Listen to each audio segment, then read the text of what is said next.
Dans le souci de participer à l'émulation des filles, afin de leur donner les mêmes chances qu'aux garçons et qu'elles puissent plus tard contribuer vraiment à l'émergence du Sénégal. Dans des cours de renforcement au sein de l'établissement, mais en plus de cela, vraiment on a créé une banque de serviettes hygiéniques afin de permettre aux filles de rester à l'école pendant leur période de menstruation, histoire de mieux gérer leur menstruation et de pouvoir aussi lutter contre l'absentéisme, parce qu'on a remarqué que beaucoup de filles, avant cette banque, rentraient à la maison et ne revenaient pas. C'est une façon aussi de lutter contre la déscolarisation. Et c'est fait sur fonds propres, c'est-à-dire on a fait contribuer l'ensemble du personnel, mais aussi les élèves, pour vraiment les habituer à faire des actions civiques.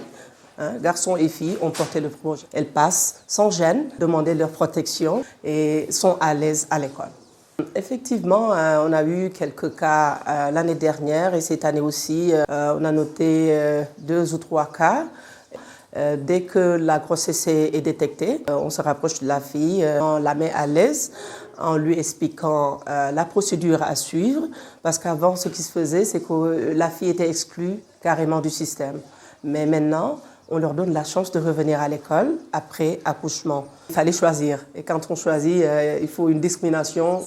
Et elle est positive, cette discrimination. C'est fait sur la base de résultats.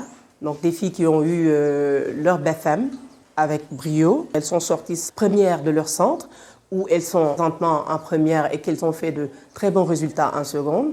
Et sur la base de vulnérabilité aussi, parce que parmi elles, il y en a qui sont des orphelines et il y en a aussi qui vivent des situations assez précaires. Shine to Lead est venu à l'heure pour vraiment accompagner ces filles-là à faire de meilleures performances afin de pouvoir contribuer de leur pays, pour aussi faire la différence dans leur communauté. Des mentors, feraient en plus dans leur vie. Si vous êtes vraiment une personne qui est prête à faire la différence dans sa communauté, on vous invite vraiment à venir accompagner ces filles vulnérables qui ne demandent qu'à être appuyées pour faire partie des leaders de demain. Bienvenue à Shine to Lead.